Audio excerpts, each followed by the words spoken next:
एक नारा शुरू करो, जो जमीन सरकारी है वो जमीन हमारी है। जो जमीन सरकारी है वो जमीन कोई के बाप का ना हो, बता देते। उतने बोलो जितना अच्छा लगे।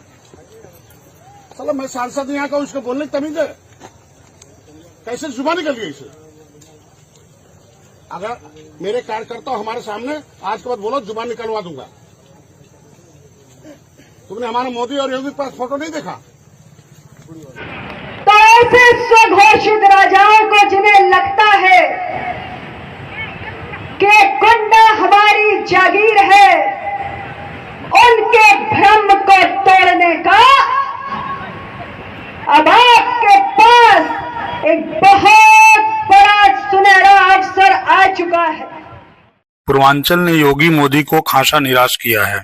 योगी प्रभु राम के धाम अयोध्या से लेकर संत कबीर नगर तक की हार से परेशान हैं। हो भी क्यों नहीं, अयोध्या को योगी ने ही अयोध्या धाम बनाया। संजय निषाद को संत कबीर नगर के लिए गले लगाया, बावजूद इसके अयोध्या, बस्ती और संत कबीर नगर सीट हाथ से निकल गई। ऐसे में परेशान होना लाजमी है। दूसरी ओर मोदी ने बनारस के लिए क्या क्या नहीं किया। विकास की गंगा बहा गंगा किनारे पर ही काशी विश्वनाथ गलियारा बनाया। अगल बगल जीत सुनिश्चित करने के लिए ओम प्रकाश राजभर और अनुप्रिया पटेल को सहयोगी बनाया। फिर भी आजमगढ़, बलिया, घोसी और सलेमपुर सरीखे सीट हाथ से निकल गई। खुद मोदी का बनारस में जीत का अंतर ऐसा रहा कि न भाजपा बता पा रही है और न टीवी वाले दिखा पा रहे हैं। ऐसे में मोदी का निराश होना भी लाजमी है। यह और बात है कि कभी योगी के कंधे पर हाथ रखकर चलने वाले मोदी अब उनके कंधे को थपथपा रहे हैं। यह सांत्वना है या फिर शाबाशी, यह तो वही बता सकते हैं। फिलहाल पूर्वांचल ने अपनी चौधराहट दिखा दी है, जिसे नजरअंदाज कर पाना मुश्किल है। हाँ, आप सोच रहे होंगे कि मैं चौधराहट का प्रयोग क्यों कर रहा हूँ, क्योंकि नए समीकरण को बनाने में चौधरी अर्थात कुर्मी समाज की ही अहम भूमिका रही है। यह समाज मोदी के तीसरे मंत्रिमंडल में भी अपनी चौधराहट दिखाएगा, क्योंकि दूध का जला छाछ भी फूंक फूंक कर पीता है। और मध्य यूपी में भले ही ब्राह्मण, क्षत्रिय और दलित को मंत्रिमंडल में स्थान मिले, लेकिन पूर्वांचल में तो चौधराहट ही चलेगी।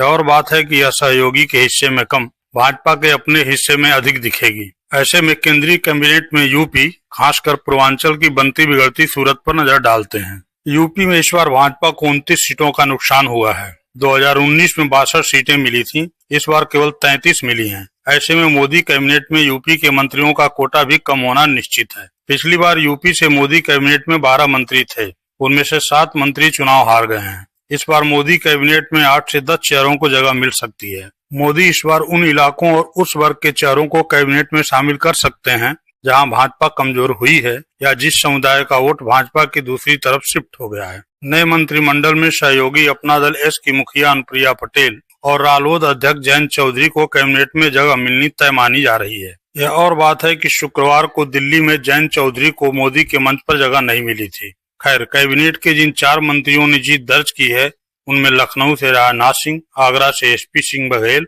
महाराजगंज से पंकज चौधरी का दोबारा मंत्री बनना तय है। मोदी कैबिनेट में पश्चिम और पूर्वांचल से 4-4 चेहरों को जगह मिल सकती है। अवध और वृक्ष क्षेत्र से 1-1 चेहरे को मौका मिल सकता है। जाति समीकरण साधने के लिए पिछड़े समुदाय से 5, दलित से 2 ब्राह्मण और 1 राजपूत को अवसर मिल सकता है। जिन चेहरों की चर्चा है उनमें राजनाथ सिंह, पंकज चौधरी, एसपी सिंह बघेल, महेश शर्मा, जितिन प्रसाद, प्रवीण पटेल, अनूप वाल्मीकि, विनोद कुमार बिंद का नाम शामिल है। पूर्वांचल की चौधराहट में सबसे ऊपर पंकज चौधरी का नाम है। पंकज कुर्मी समुदाय से आते हैं। मोदी सरकार में वित्त राज्य मंत्री पंकज चौधरी महाराजगंज से सांसद बने हैं। वह 7वीं बार चुने गए हैं। 2009 में हारे थे। पंकज पिछड़ा समुदाय से हैं, पूर्वी यूपी से हैं। इसी क्षेत्र में भाजपा को सबसे तगड़ा झटका लगा है। पिछड़े वोटर ने इस बार भाजपा का साथ कम दिया है। चौधरी इसी समुदाय से हैं। ऐसे में उनके दोबारा मंत्री बनने के चांस अधिक हैं। कुर्मी वोटर्स पूरे पूर्वांचल में प्रभावशाली हैं। चौधरी मोदी के करीबी भी हैं। पिछले साल गोरखपुर दौरे के दौरान मोदी उनके घर अचानक ही पहुंच गए थे। यह और बात है कि अन्य सीटों पर उनका कोई प्रभाव नहीं रहा है, इसीलिए भाजपा को अनुप्रिया पटेल को साथ लेना पड़ता है। लेकिन इस बार प्रवीण पटेल के रूप में भाजपा के पास नया चेहरा कुर्मी समुदाय से है। इस बार भाजपा को प्रयागराज मंडल में तगड़ा झटका लगा है। प्रयागराज मंडल की इलाहाबाद, फूलपुर, कौशाम्बी और प्रतापगढ़ सीट में से भाजपा सिर्फ फूलपुर सीट ही प्रवीण के सहारे बचा पाई है। यह पूरा इलाका पिछड़ा बाहुल्य है।